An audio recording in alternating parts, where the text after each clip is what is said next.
धर्मशाला के मैक्लोडगंज में ब्रिटिश काल से चली आ रही 160 साल पुरानी दुकान अब बंद होने जा रही है।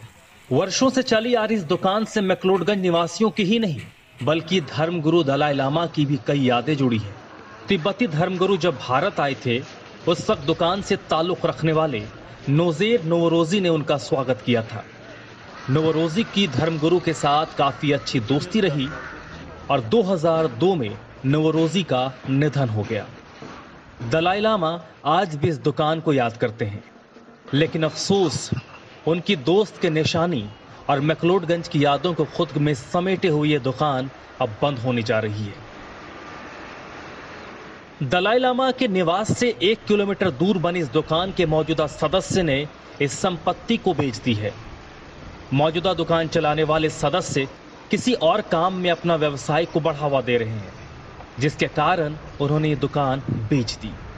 160 साल पुराने दुकान में 6 पीढ़ियों ने रहकर काम किया।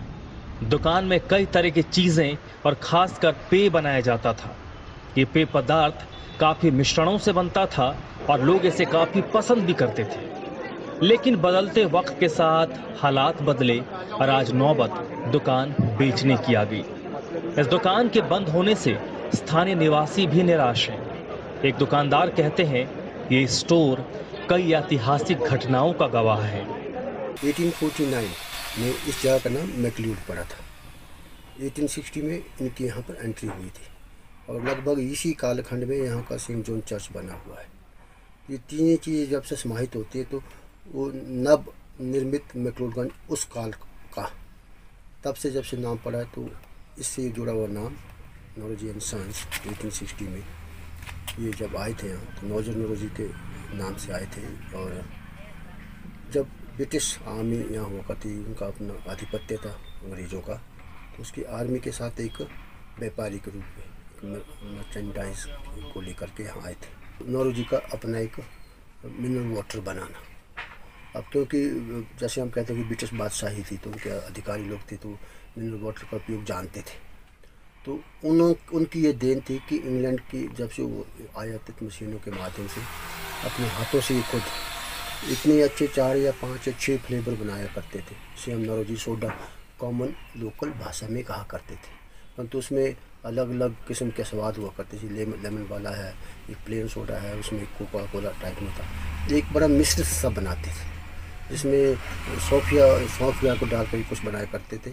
उन सभी पेय पदार्थ का जो था ये हरी बोरी से पानी आया करता था। तो उस वक्त का सबसे बेस्ट सुंदर अच्छा स्वास्थ्यवर्धक पानी जो कि उस क्षेत्र का था, इसको देने में इनको महारत हासिल थी। और साथ में इस बात को क्लेम भी करते थे कि मतलब टोटल बैक्टीरियलेस, एक तो पहले का पानी यहाँ वैसे ही बैक्टीरियलेस था, परंतु उसको इरिटेट करके बाद में जब बोतल बंद करके बेचा करते थे तो सिलेक्टिव स्थानों पर ये मिला करता था।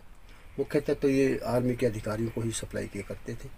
परंतु जब आज़ादी के उपरांत जब हमने अपना कालखंड देखा है तो यहाँ भी वो सिलेक्टिव से लोगों को दिया करते थे। जिन चीज़ों को इन्होंने उपलब्ध करवाया हुआ है वो उत्तरी भारत में शायद ही उस वक्त वो चीज़ें यहाँ उपलब्ध हुआ करती थी। जैसे कि अच्छी किस्म की उस वक्त की विदेशी शराब खास करके इंग्लैंड में निर्मित, इंग्लैंड का आधिपत्य बहुत ज़्यादा मुल्कों में था, तो बहुत ज़्यादा अच्छी चीज़ें और खाने के स्वास्थ्यवर्धक बिस्किट्स या बेकरी के आप कहें, उसके बाद यहाँ तक कि मेडिसिन तक ये लोग दिया करते थे। दुकान में कई ऐतिहासिक चीजें देखने को मिलती थी, जैसे बीते युग के अवशेष, लकड़ी के ढांचे की प्राचीन वस्तुएं। लेकिन बदलते वक्त के साथ आजकल स्टोर में अखबारें, पत्रिकाएं जैसे कई सामान बिक्री होती थी। अब व्यवसाय में मंदी होने से मौजूदा स्टोर के सदस्य ने अपनी अगली पीढ़ियों से सलाह मशवरा कर इसे बेचने का फैसला किया। मौजूदा सदस्य नोजर और मालिक परवेज का कहना है कि कभी कभी आपको चीजों को छोड़ना पड़ता है। खैर, जो भी वजह रही हो, लेकिन टूरिस्ट प्लेस मैक्लोडगंज में बनी एक प्राचीन दुकान अब बंद होने जा रही है। कई दफा बदलाव जरूरी होता है क्योंकि बदलाव प्रकृति का नियम है और इसी तरह इतिहास भी रचा जाता है। मृत्युंजय पुरी, समाचार फर्स्ट। घर से दूर होकर भी दिल को हमेशा यह एहसास रहता है, उनका प्यार और फिक्र हमेशा मेरे साथ रहता है। भूषण ज्वेलर्स, अनमोल रिश्तों के लिए।